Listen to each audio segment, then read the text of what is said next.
Hotspot बना इंदौर शहर में अब डेंगू के मरीजों की तादाद में इजाफा हो रहा है। खास बात यह है कि इस बार डेंगू बच्चों पर ज्यादा असर कर रहा है। पिछले कुछ वर्षों की बात करें तो इस वर्ष डेंगू के मरीजों की संख्या में बढ़ोतरी देखी गई। हालांकि नगर निगम, जिला प्रशासन और स्वास्थ्य विभाग लगातार डेंगू के लार्वा को नष्ट करने के लिए कई अभियान और कई तरह की दवाइयों और क्रूड ऑयल का छिड़काव भी कर रहा है। बावजूद इसके डेंगू के मरीजों में फिलहाल कमी होती नजर नहीं आ रही है। इंदौर शहर में कोरोना के बाद अब डेंगू का प्रकोप भी देखने को मिल रहा है। डेंगू के बढ़ते मरीजों की संख्या में बच्चे भी शामिल हैं। अधिकतर बच्चों को वायरल फीवर हो रहा है।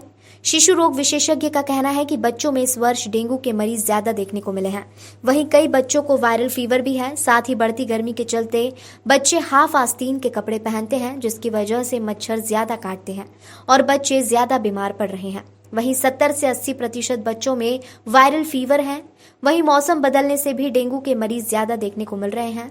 पिछले वर्ष कोरोना में लॉकडाउन होने की वजह से मरीजों की संख्या कम थी, लेकिन पिछले कुछ वर्ष की तुलना इस वर्ष की जाए तो डेंगू के मरीजों में लगातार इजाफा देखने को मिल रहा है। हाँ, इस बार जो असेसमेंट है वो यही है कि इस बार का जो डेंगू का जो वेव आया है, इसमें बच्चे जो हैं वो डिस्प्रपोर्शनेटली ज़्यादा अफेक्ट हुए हैं अपन जितना पहले देखते थे उससे। तो नेचुरली जब ज़्यादा नंबर ऑफ़ केसेस होते हैं तो नंबर ऑफ़ डेथ्स भी बढ़ जाती हैं, है ना। तो नेचुरली इस बार है ज़्यादा डेंगू का प्रकोप है बच्चों में, इसमें कोई शक नहीं है जी। और अभी भी आ रहे हैं केसेस। अस्पताल में देख रहे हैं, क्या इस बार बच्चों में सीवियरिटी ज़्यादा है? नहीं, सीवियरिटी ज़्यादा है ऐसा नहीं बोल सकते, लेकिन क्या होता है जब एब्सोल्यूट नंबर बढ़ता है तो नेचुरली एब्सोल्यूट नंबर सीवियरिटी का भी बढ़ जाएगा। लेकिन केसेस उसी तरह के आ रहे हैं जैसे आज तक पहले आते रहे हैं। ऐसा कोई नया टाइप का डेंगू आ गया हो या नया कोई कॉम्प्लिकेशन हो रहा है, ऐसा नहीं है।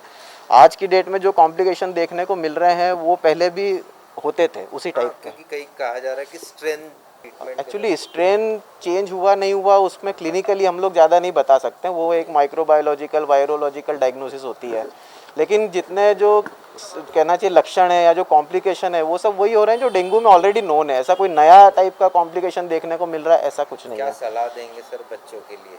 बच्चों के लिए सलाह यही रहेगी कि जो माता पिता हैं वो जब भी बच्चे को बुखार आता है तो बच्चे को तुरंत पास के जो क्वालिफाइड प्रैक्टिशनर्स हैं उनको दिखाएं, है ना। बुखार की दवाइयाँ दें। बहुत ज़्यादा हाई पावर वाली दवाइयाँ जो ऐसे बच्चों को नुकसान कर सकती हैं उनको अवॉइड करिए, है ना। जो भी ट्रीटमेंट है वो क्वालिफाइड डॉक्टर के सलाह पर लें।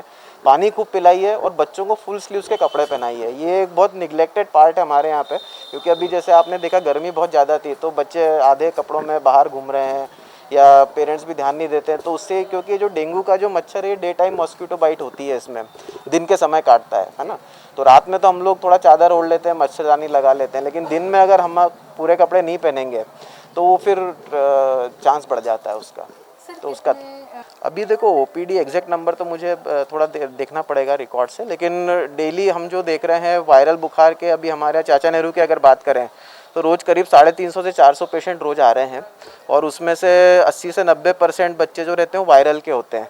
और उस वायरल में से अगर हम देखें तो करीब 25 से 30% बच्चे के करीब जो रहते हैं डेंगू रहते हैं और उसमें से बहुत कम परसेंटेज बच्चों को एडमिशन की ज़रूरत रहती है। मतलब ऐसा नहीं कि डेंगू है तो एडमिट ही करना पड़ेगा, बहुत सारे बच्चे घर पे भी ठीक हो जाते हैं प्रॉपर ट्रीटमेंट अगर लें तो।